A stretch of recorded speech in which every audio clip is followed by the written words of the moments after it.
اعوذ باللہ من الشیطان الرجیم بسم اللہ الرحمن الرحیم۔ السلام علیکم ویورز، سنڈے مدرسہ میں آپ کا استقبال کرتی ہوں۔ امید کرتی ہوں کہ آپ نے پچھلے ایپیسوڈ میں بہت اچھے سے قرآن مجید کی پریکٹس کیا ہوگا اور اپنے بچوں کو بھی سکھایا ہوگا۔ جیسے کہ آپ کو معلوم ہے کہ ہم نے پچھلے ایپیسوڈ میں سورہ علق پڑھا تھا۔ سورہ علق میں واجب سجدہ ہے، اور ایک اور بات میں نے آپ کو نہیں بتائی تھی جو میں بھول گئی تھی، تو چلیے اس ایپیسوڈ میں بتا دوں کہ سورہ علق قرآن مجید کا پہلا سورہ ہے۔ نازل ہوا تھا سب سے پہلا سورہ علق، مگر اگر ہم قرآن کھول کے دیکھتے ہیں تو سب سے پہلا سورہ حمد ہے۔ تو چلیے اسی کے ساتھ آج ہم جس سورہ کی تلاوت کر رہے ہیں، اس سورہ کا نام ہے سورہ قدر۔ سورہ قدر میں ٹوٹل 5 آیت ہے، اور یہ بھی مکے میں نازل ہوا تھا، اس لیے اسے بھی مکی سورہ کہا جاتا ہے۔ اور اس سورہ قدر کی بہت بڑی فضیلت ہے، جیسے کہ آپ جانتے ہیں کہ ہم زیادہ سے زیادہ سورہ قدر کی تلاوت کرتے ہیں ہر چیز میں، یعنی نماز میں بھی ہم زیادہ سے زیادہ تاخیر کی گئی ہے کہ زیادہ سے زیادہ سورہ قدر کی تلاوت کی جائے، اور اس کی بہت زیادہ بینیفٹ ہے۔ تو چلیے اسی کے لیے آج بچوں کو زیادہ سے زیادہ ہم پوری کوشش کریں گے کہ سورہ قدر کو بہت اچھے سے بچے سیکھ سکے اور اسے یاد بھی کر سکے۔ تو چلیے شروع کرتے ہیں ہم سورہ قدر۔ بسم اللہ الرحمن الرحیم۔ الف نون زیر ان، نون الف مد زبر نا،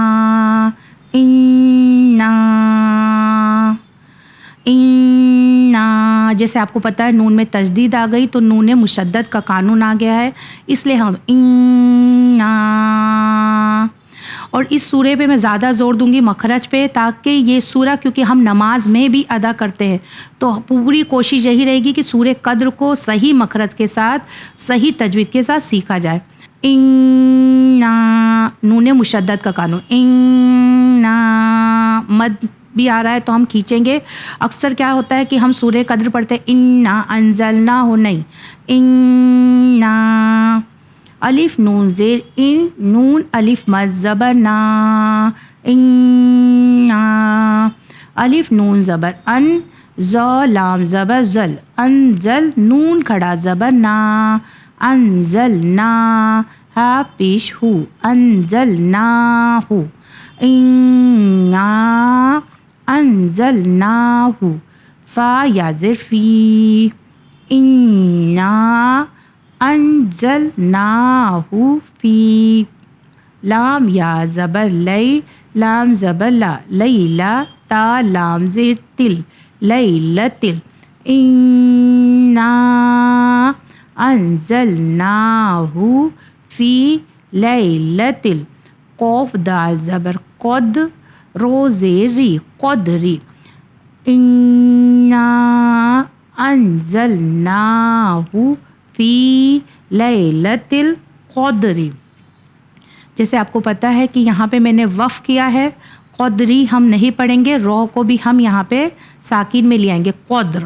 اور جس طرح سے اگر ہم اسٹاپ کرتے ہیں رو کو تو موٹا پڑھیں گے، کیونکہ رو سے پہلے بھی ساکن ہے اور اس سے پہلے زبر ہے، تو زبر کا اگر سائن آ جاتا ہے تو رو کی ادائیگی موٹی ہوتی ہے۔ جیسے آپ کو پہلے بھی میں نے بتایا تھا کہ رو کہاں کہاں موٹا کر کے پڑھا جاتا ہے۔ اگر رو پہ زیر آ جائے تو رو پتلا ہو جاتا ہے، مگر رو سے پہلے اگر زبر ہے تو بھی موٹا کر کے پڑھا جائے گا۔ اگر رو سے پہلے والے حرف پہ ساکن ہے، اس کے بعد والے لیٹر پہ اگر زبر ہے تو بھی وہ موٹے سے ادائیگی ہوتی ہے۔ تو یہاں پہ دیکھیے آپ نے کہ قدر، کیونکہ رو سے پہلے دال ہے، دال سے پہلے قوف ہے، قوف پہ زبر کی سائن ہے، قدر، انا انزلناہ فی لیلۃ القدر۔ دوسری آیت ہے واو زبر وا، میم الف مد زبر ما، وما، الف دال زبر اد، رو کھڑا زبر رو، ادرو، کیف زبر کا، ادروک، وما ادروک، میم الف زبر ما، لام یا زبر لئی، ما لئی، لام زبر لا، ما لیلا، تا لام پیش تل، ما لیلتل، وما ادروک ما لیلتل، قوف دال زبر قد، رو زیری، قدری، قدری ہے قدر، وما ادروک ما لیلۃ القدر۔ لام یا زبر لئی، لام زبر لا، لیلا، تا لام پیش تل، لیلتل، قوف دال زبر قد، رو زیر ری، قدری. یہاں پہ ہم نے رو کو پتلا ہی کیا ہے کیونکہ کنٹینیو کریں گے، اسٹاپ نہیں کریں گے. قدری، لیلۃ القدری. خو یا زبر خی، رو میم دو پیش رم، خیرم.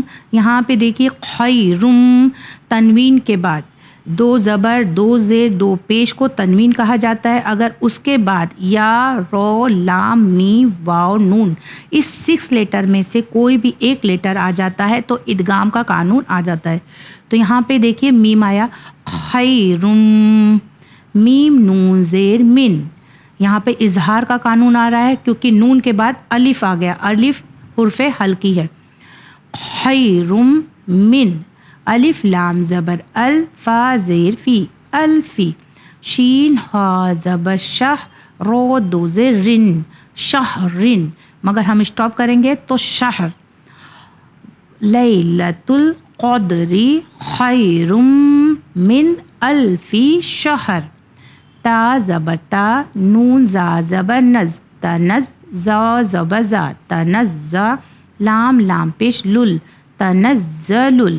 میم زبر ما، لام کھڑا مد زبر لا، تنزل الملا.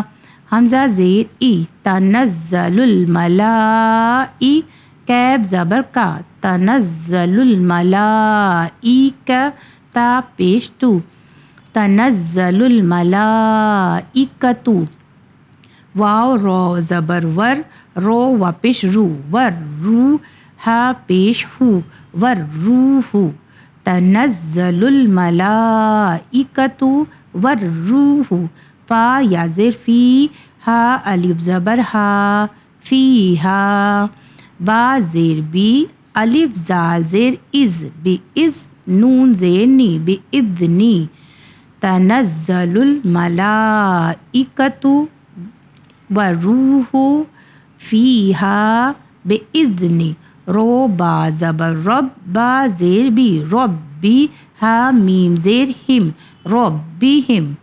تنزل الملائکۃ والروح فیہا باذن ربہم.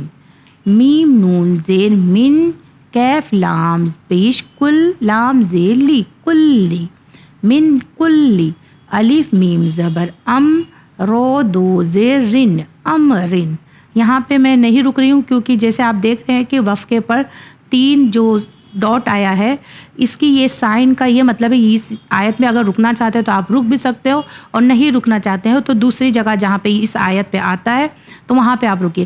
کیونکہ اکثر یہ جو 3 ڈاٹ کا جو سائن ہوتا ہے وہ ایک آیت میں یعنی اسی آیت میں 2 مرتبہ آتا ہے. تو یا آپ پہلی آیت میں رکیے یا اس کے بعد والے حرف پہ رک سکتے ہیں. تو یہاں پہ نہ رک کے میں آگے والے لیٹر پہ رکوں گی. تنزل الملائکۃ والروح فیہا باذن ربہم من کل امر. سین زبر سا، لام کھڑا زبر لا، سلا. میم دو پیش من، سلامن. اگر ہم اسٹاپ کریں گے تو سلام، میم کی سائن کو ہم نہیں پڑھیں گے کیونکہ دیکھیے 3 ڈاٹ کے ساتھ وہاں پہ قاف اور فا بھی آیا تو یعنی وف کرنا ہے یہاں پہ. سلام. تنزل الملائکۃ والروح فیہا باذن ربہم من کل امر سلام. ہا زیر ہی، یا زبر یا، ہیا. ہا تا زبر حت، تا کھڑا زبر تا، حتی. ہیا حتی. میم تو زبر مت، لام زبر لا، مطلع. عین لام زیر ال، مطلع ال. فا جیم زبر فج، رو زیر ری، فجری، فجری، فجر. ہیا حتی مطلع الفجر. جیسا آپ نے دیکھا کہ کس طرح سے میں نے سورہ قدر کو ایک ایک حرف کو الگ الگ کر کے پڑھا ہے تاکہ بچے بہت آسانی سے اسے سورہ قدر کی پریکٹس کر سکے. چلیے پھر سے ایک بار سورہ قدر کو 1 سے لے کر 5 تک پڑھتے ہیں اور ایک ساتھ پڑھنے کی کوشش کرتی ہوں.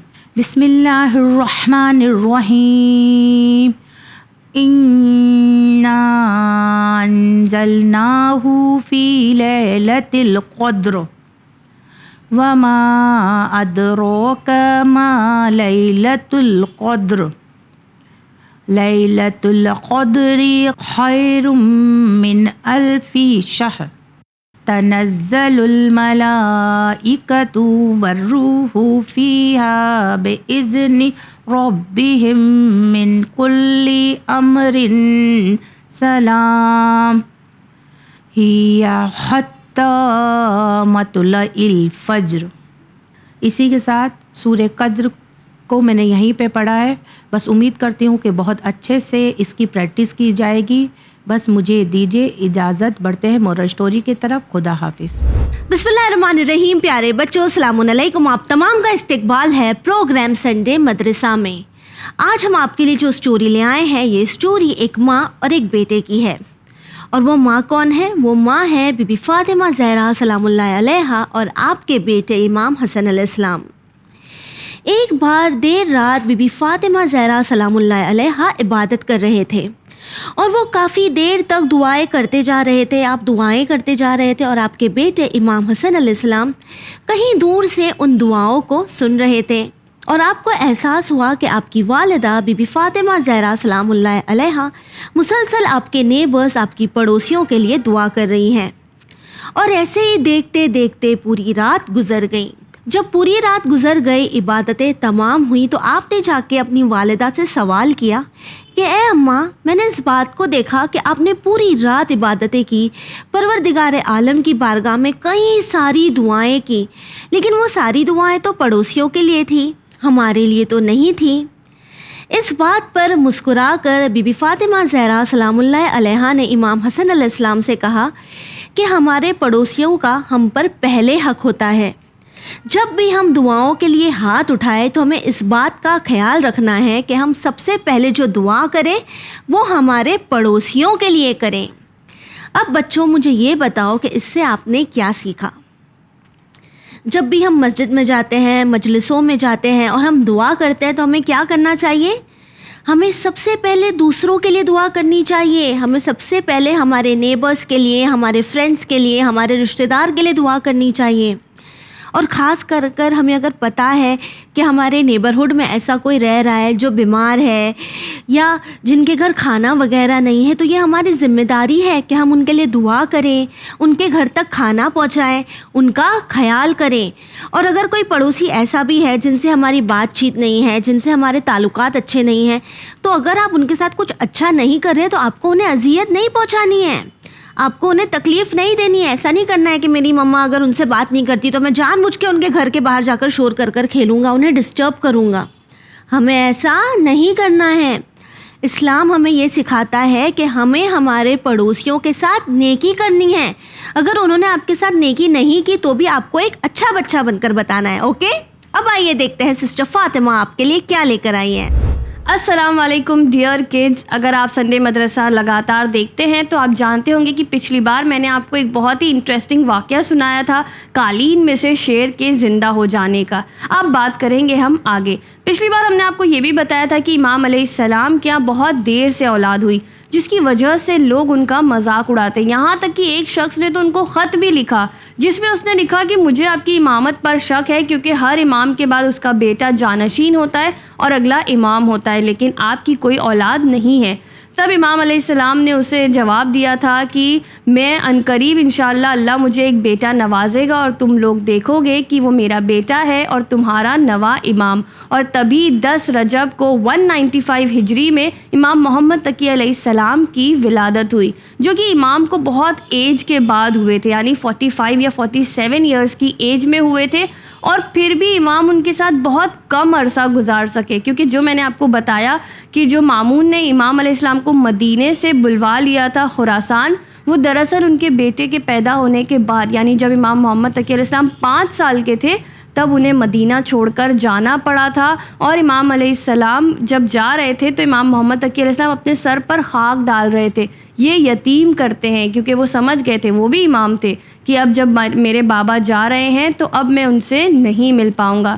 خیر اس کے بعد امام علیہ السلام جب یہاں آ گئے تو یہ مامون نے انہیں پہلے ولی عہدی دی، پھر اس نے اپنی بیٹی بھی دی، یعنی اس نے اپنی بیٹی امام علیہ السلام کے ساتھ بیاہی۔ وہ لوگوں میں بس یہ بتانا چاہتا تھا کہ میں اہل بیت علیہ السلام سے یا آل رسول سے کوئی بغض نہیں رکھتا ہوں، دیکھو میں انہیں ولی عہدی آفر کر رہا ہوں، میں اپنی بیٹی دے رہا ہوں۔ لیکن زہر دینے والا بھی یہ مامون ہی تھا۔ جب اس نے دیکھ لیا کہ یہاں پر آ کر تو اس کا سارا پلان فیل ہو چکا ہے اور امام نے یہاں پر بھی لوگوں کے دلوں میں جگہ بنا لی ہے، تب اس نے سوچا کہ اب امام کا قصہ مجھے تمام کرنا ہوگا۔ بالآخر وہ وقت بھی آیا جب اس نے امام علیہ السلام کو دربار میں بلوایا۔ امام علیہ السلام جب دربار پہنچے تو اس نے امام علیہ السلام کے سامنے زہر آلود یعنی پوری طرح سے زہر میں ڈوبے ہوئے انگور سامنے رکھ دیے اور اس نے امام سے کہا کہ اے فرزند رسول کھائیے اسے۔ تب ظاہر ہے اپنی جان کی حفاظت کرنا واجب ہے اور امام ہے، وہ جانتے ہیں کہ اس میں زہر ہے۔ امام نے اسے انکار کر دیا کہ نہیں مجھے یہ انگور نہیں چاہیے۔ اس نے امام پر پھر زور ڈالا کہ اے فرزند رسول اسے کھائیے، ایسے انگور آپ کو کہیں نہیں ملیں گے۔ تب امام علیہ السلام نے کہا کہ مجھے جنت میں اس سے بہتر انگور ملیں گے۔ پھر اس نے ایک اور بار امام کو دباؤ ڈالا اور اس نے کہا کہ یا امام آپ کو یہ انگور کھانے ہی پڑیں گے، آپ کے پاس کوئی آپشن نہیں ہے، یہ بہت ہی بہترین انگور میں نے آپ کے لیے منگوائے ہیں۔ امام سمجھ گئے کہ اس سے بحث کرنے کا کوئی مطلب نہیں ہے اور اگر آج میں یہ انگور نہ بھی کھاؤں تب بھی یہ کسی نہ کسی طرح مجھے قتل کر دے گا۔ تو امام نے اس کے کہنے پر کچھ انگور اٹھائے اور اسے کھائے اور اٹھ کر جانے لگے۔ تب مامون نے سوال کیا یا امام آپ کہاں جا رہے ہیں؟ تب امام نے اسے کہا جہاں تم نے مجھے بھیجا ہے میں وہیں جا رہا ہوں۔ اس کے بعد امام اپنے گھر آ گئے اور امام نے اپنے ایک صحابی سے کہا کہ تم باہر ہی بیٹھنا اور جب میری آواز آنا بند ہو جائے تو سمجھ جانا کہ میں اس دنیا سے چلا گیا ہوں۔ گھر پہنچنے کے بعد امام علیہ السلام کی طبیعت شدید بگڑ گئی اور وہ زہر نے اپنا اثر کیا اور امام علیہ السلام شہید ہو گئے۔ اس کے بعد اندر کچھ آواز لگی اس صحابی کو، تو جب وہ دروازہ کھول کر انٹر ہوا ان کا صحابی تو انہوں نے دیکھا کہ ایک نوجوان ہے وہاں پر۔ تو اس نے کہا کہ آپ کون ہیں اور آپ یہاں کیسے آئے بند کمرے میں؟ تب یہ تھے امام محمد تقی علیہ السلام۔ انہوں نے بتایا کہ میں امام کا بیٹا ہوں اور میں مدینے سے معجزن آیا ہوں اور مجھے کہیں بھی پہنچنے کے لیے نہ ٹائم بیچ میں آتا ہے نہ دروازے بیچ میں آتے ہیں، ہم کہیں بھی کبھی بھی پہنچ سکتے ہیں۔ اور پھر اس کے بعد امام علیہ السلام نے امام علی رضا علیہ السلام کو غسل و کفن دیا اور بتایا کہ جب ایک معصوم شہید ہوتا ہے تو اس کا غسل و کفن صرف دوسرا معصوم ہی کر سکتا ہے۔ جب امام یہ کر چکے تب انہوں نے اپنے جو بابا کے صحابی تھے ان سے کہا کہ اب آپ اعلان کروا دیجئے کہ امام علیہ السلام شہید ہو گئے، اور امام علیہ السلام کی شہادت کا اعلان ہو گیا۔ مامون ایک بار پھر آ گیا اپنا دکھاوا کرنے اور اس نے پورے ایران میں جو ہے تو اس نے اعلان کر دیا کہ سوگ منایا جائے گا اور آفیشلی یہ سوگ منایا جائے گا۔ اور پھر سے امام کا غسل و کفن دیا گیا اور امام کو اس نے اپنے باپ کے یعنی ہارون رشید کے پاس ہی دفن کیا، اور پھر اس نے لوگوں کو یہ دکھایا کہ دیکھو مجھے بالکل بھی امام علیہ السلام سے بغض نہیں ہے۔ بچوں یہ تھی امام علی رضا علیہ السلام کی زندگی۔ اب انشاءاللہ ہم اگلے ہفتے بات کریں گے امام محمد تقی علیہ السلام کے بارے میں۔ آپ دیکھتے رہیے سنڈے مدرسہ۔ دیکھتے ہیں سسٹر سکینہ آپ کے لیے کون سے سورے کی تفسیر لائی ہیں۔ السلام علیکم بچوں، آج کے ایپیسوڈ میں ہم سورہ واقعہ کی تفسیر کو ڈسکس کر رہے ہیں۔ سورہ واقعہ قرآن کا 56 نمبر کا سورہ ہے اور یہ ایک مکی سورہ ہے، یعنی یہ سورہ مکے میں نازل ہوا تھا۔ اس سورہ میں ٹوٹل 96 آیتیں ہیں اور یہ سورہ آپ کو قرآن کے 27 پارے میں ملے گا۔ ہم نے اس سورہ کی آیت نمبر 1 سے لے کے 74 تک ڈسکس کر لیا ہے، تو اگر آپ نے نہیں دیکھا ہے تو ضرور جا کے دیکھیے۔ تو آئیے آج کی تفسیر کو سٹارٹ کرتے ہیں۔ بسم اللہ الرحمن الرحیم۔ آیت نمبر 75، فلا اقسم بمواقع النجوم۔ اس آیت میں اللہ فرماتا ہے اور میں تو تاروں کے منازل کی قسم کھا کر کہتا ہوں۔ تو آیت نمبر 75 میں اللہ تاروں کی منازل کی قسم کھاتا ہے، یعنی اللہ سٹارز کی قسم کھا رہا ہے۔ آیت نمبر 76، وَإِنَّهُ لَقَسَمٌ لَوْ تَعْلَمُونَ عَظِيمٌ۔ اس آیت میں اللہ فرماتا ہے اور تم جانتے ہو کہ یہ قسم بہت بڑی قسم ہے۔ تو اللہ آیت نمبر 76 میں ہمیں یاد دلاتا ہے کہ یہ ایک بہت بڑی قسم ہے، یہ کوئی عام قسم نہیں ہے۔ اور آپ تو جانتے ہوگے کہ اللہ قسم نہیں کھاتا ہے، پر جب اللہ قسم کھاتا ہے تو وہ چیز کتنی امپورٹنٹ ہوگی۔ تو اللہ کس چیز کی قسم کھا رہا ہے؟ آیت نمبر 77، إِنَّهُ لَقُرْآنٌ کریم۔ اس آیت میں اللہ فرماتا ہے یہ بڑا محترم قرآن ہے۔ تو آیت نمبر 77 میں پتہ چلتا ہے کہ اللہ قرآن کریم کی قسم کھاتا ہے۔ آیت نمبر 78، فی کتاب مکنون، اس میں اللہ کہتا ہے جسے ایک پوشیدہ کتاب میں رکھا گیا ہے۔